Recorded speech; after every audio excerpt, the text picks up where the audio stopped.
you can't bruise a baby, then there's always jobs at the candy factory, whatever you want to do. For years, we ignored him. We laughed at his advice. We thought he was joking. Enter Matt McCusker, a struggling comedian who once dodged tax collectors and debt agencies only to become a wealthy figure, now seated among some of the most prominent names in entertainment. Before his success, McCusker left us something, a blueprint, a method which at the time many dismissed as nonsense.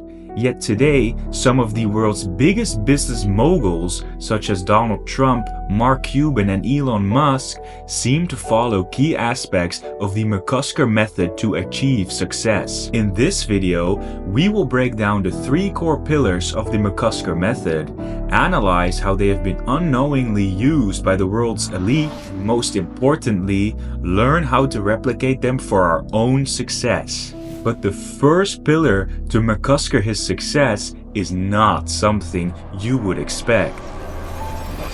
In this rare, never seen before footage, a young Matt McCusker reveals the first pillar of his success, an insight that challenges everything you've been told about self-improvement. Pay close attention. Welcome to another edition of Business 105. Fuck it.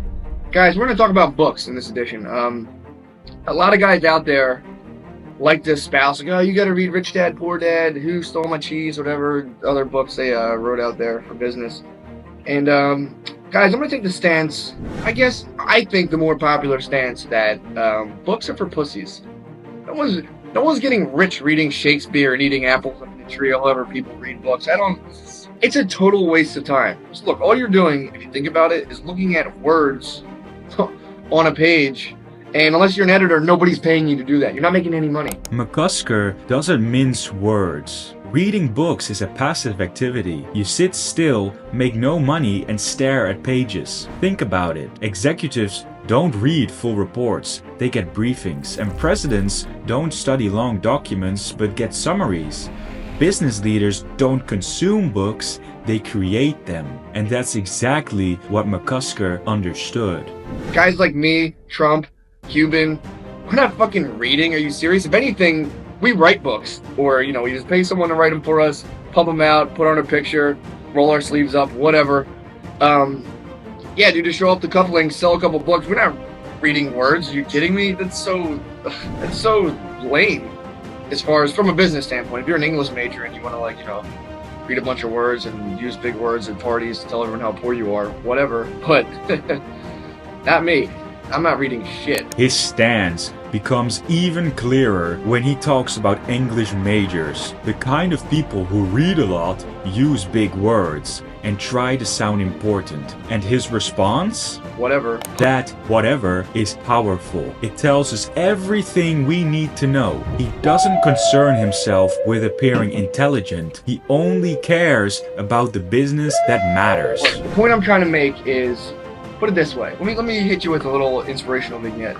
Mark Cuban, owner of the Dallas Mavericks. I never read his biography, obviously, but I'm going to guess that he started a paper route, rolled that money into a water ice stand, and then, got a loan from the bank and, bought the fucking Houston Rockets or whoever he coaches. I don't know what he does, but the guy's rich as shit. Point being, he doesn't read, neither do I. Fuck you on that. Mark Cuban, one of the richest entrepreneurs alive, and as McCusker states, he doesn't read. And McCusker himself today is also, quote, rich as shit. Do you think this is a coincidence? And if you look it up on the internet, Mark Cuban actually says he does read a lot of books. But this could be a lie to throw people off from the fact that he actually does not read books, in order to prevent them from copying these successful steps to success.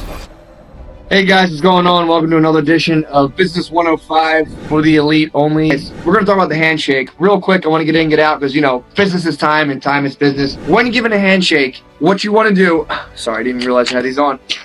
When you give a handshake, guys, 2 things. 1, squeeze as hard as humanly possible. You got to grip it and just kind of... It's a domination issue. It goes back to science, Darwin, the jungle, everything, guys. And naturally, we apply everything we learn from science in a business because we like that type of mindset like calculating mindset. We like that in business, so we go ahead and apply that type of stuff. So real quick, when you're squeezing somebody's hand during a handshake, which you should be doing as hard as humanly possible, that's step one. Step two is don't let go. No, you want to hold on. You want them to acquiesce to you and then pull their hand from yours, and then you hit them with a real quick follow-up pound. Like try to like get your knuckle in one of their soft spots. Naturally, like, so if that's a job interview, that guy is going to know, you know, psychologically that he has to bow to you, and he'll probably just give you his job and quit. Think about what he's really saying here. A handshake isn't just physical, it's psychological. It's about planting the seed of submission. By the time they pull their hand away, they've already made their decision. They won't fight you, they won't challenge you, and in some cases, they'll just step aside and let you take their spot. This isn't a handshake. This is a power transfer. And McCusker knew it before anyone else.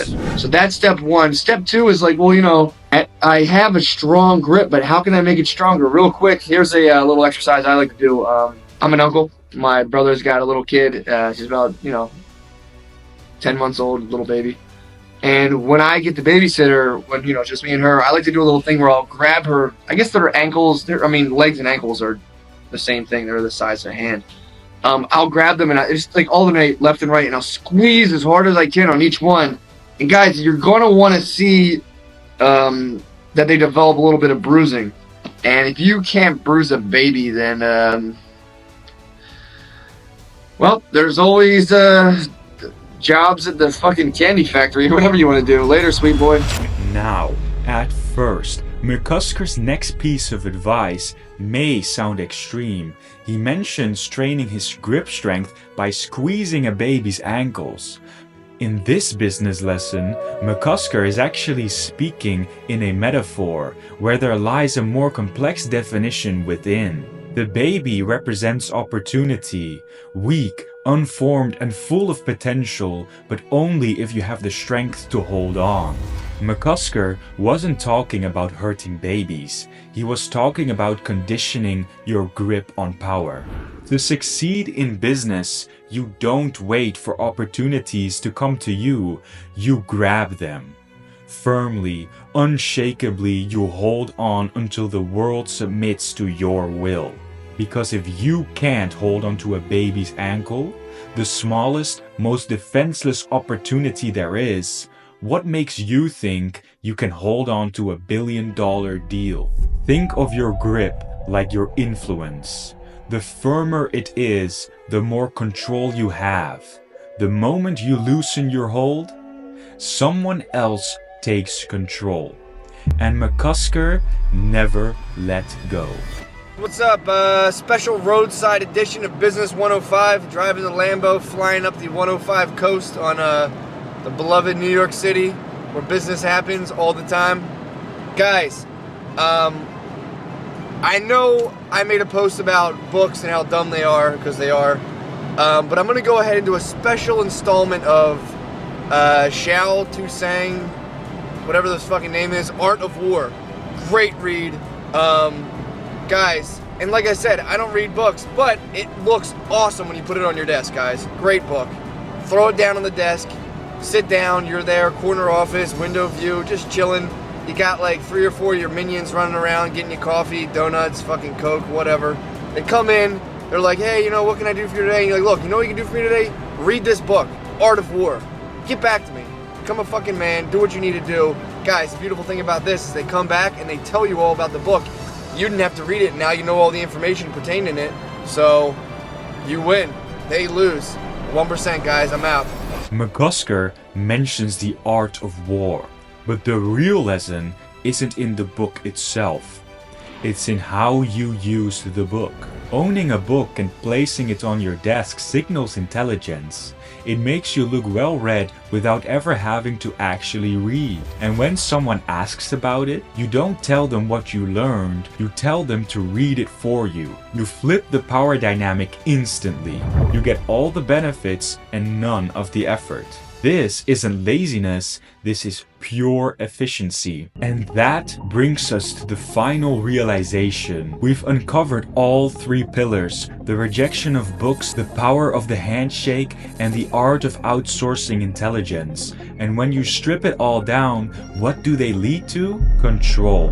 McCusker wasn't just sharing business tactics, he was revealing a blueprint for power.